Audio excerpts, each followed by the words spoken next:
ঢাকা শহরে যদি কোনো বড় ভূমিকম্প হয় শুধুমাত্র জেনার কারণে। ভয়াবহ ভূমিকম্পে কেঁপে উঠল রাজধানী সহ বাংলাদেশের বিভিন্ন স্থান। শক্তিশালী ভূমিকম্পের মাত্রা ছিল 5.7। আবহাওয়া দফতর জানিয়েছে এর উৎপত্তিস্থল ছিল নরসিংদীর মাধবদী। স্থানীয় সময় সকাল 10:40-এর দিকে। ঢাকা শহরে যদি বড় কোনো ভূমিকম্প হয়, আল্লাহর কোনো বড় গজব আসে, তাহলে মূল পাপটা হচ্ছে জেনা। কারণ এখানে ঘরে ঘরে ফ্ল্যাটে ফ্ল্যাটে জেনা হচ্ছে। এখন সমকামিতা ছড়াচ্ছে।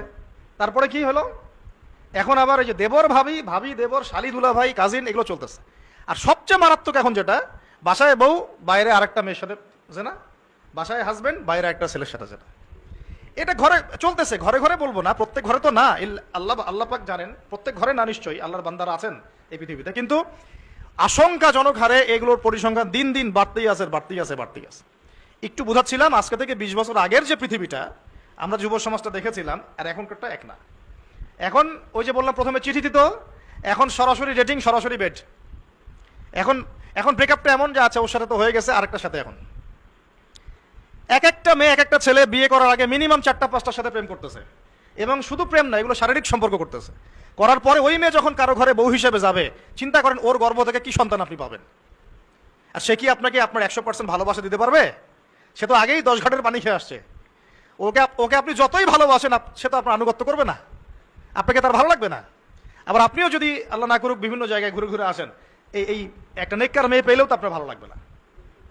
কারণ পর্নোগ্রাফি দেখতে দেখতে আপনার মাথাটা নষ্ট হয়ে গেছে।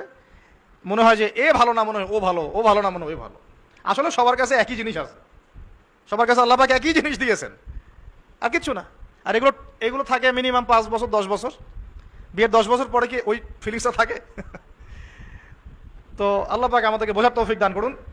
তো আমাদের তো ক্ষমতা নাই, ক্ষমতার কথা বলতে গিয়ে এই জায়গায় আসা হয়েছে। আর ক্ষমতা থাকলে আমরা টপ টু বটম সব সংস্কার করতাম ইনশাআল্লাহ তাআলা। তবে এই ক্ষমতা আমাদের না থাকলেও ইমাম মাহদী থাকবে ইনশাআল্লাহ।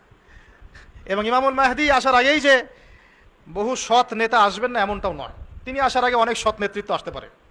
আর তিনি কবে আসবেন, কোন সালে আসবেন আমরা জানি না, কিন্তু আমরা এতটুকু জানি যে এখনকার এই যে ফিতনা, ফাসাদ আর অরাজকতা, এগুলো চিরস্থায়ী হবে না। আস্তে আস্তে আস্তে আস্তে একটা পরিবর্তন আসবে ইনশাআল্লাহ।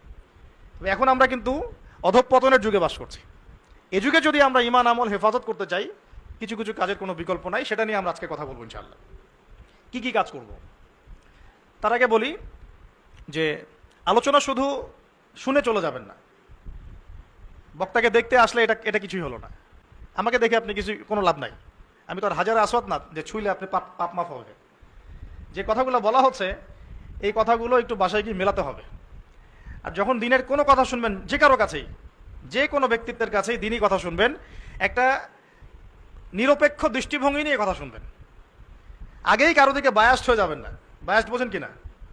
বায়াস্ট মানে হচ্ছে, মানে কি বলি বাংলায়, আমি দুর্বল, পক্ষপাতিত্ব আর কি। আগে একটা পক্ষ নিয়ে নেবেন না।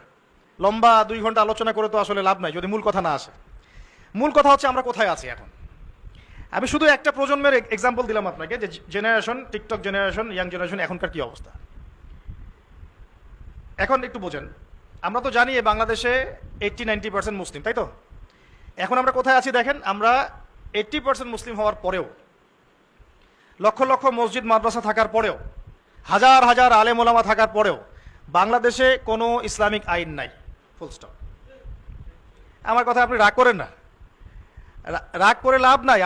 আপনাকে কবরে যেতে হবে, আজ হোক আর কাল হোক। যারা চলে গেছেন তারা কি এখন পৃথিবীতে আছেন? অতএব আমার কথায় কষ্ট নেওয়া যাবে না। আমি বলেছি বাংলাদেশে ইসলামিক অনেক কিছু থাকা সত্ত্বেও আমরা কোনো আইন বাস্তবায়ন করতে পারি নাই। আর এটা কোনো পলিটিক্যাল কথা নয়, এটা ধর্মতাত্ত্বিক কথা। এখন যারা এই কর্তৃত্ব যাদের কাছে আছে, তারা যদি এই দায়িত্ব পালন না করেন বা করার চেষ্টা না করেন বা কোনো আন্তরিকতা প্রদর্শন না করেন, তাহলে অবশ্যই আল্লাহর কাছে জবাবদিহি করতে হবে। এই জবাবদিহি আপনাকে আমাকে করতে হবে না। আল্লাহ পাক আপনাকে আমাকে সে দায়িত্ব দেন নাই। আমাকে কি দিয়েছেন? বলার একটু স্বাধীনতা, এতটুকু এলেম কালাম, এইটুকু বলতে হয়, এইটুকু চার্জ আল্লাহ পাক আমাকে করবেন।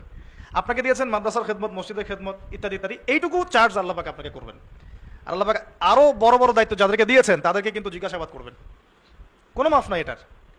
আপনারা এই হাদিসটা খুব ভালো করেই জানেন, আলা কুল্লুকুম রাইন, তোমার প্রত্যেকেই দায়িত্বশীল, ওয়া কুল্লুকুম মাসউলুন আন রাইয়াতিহি, এবং তোমাদের প্রত্যেককেই যার যার দায়িত্ব সম্পর্কে জিজ্ঞেস করা হবে। তো এই 60-70-100 বছরের জীবনে মনে কষ্ট নিয়ে বা অন্যভাবে কথাকে ঘুরিয়ে ফিরিয়ে তাওয়িল করার কোনো মানে নাই। বিকজ আপনাকেও কবরে যেতে হবে। আল্লাহ পাক আপনাদেরকে বোঝার তৌফিক দান করুন।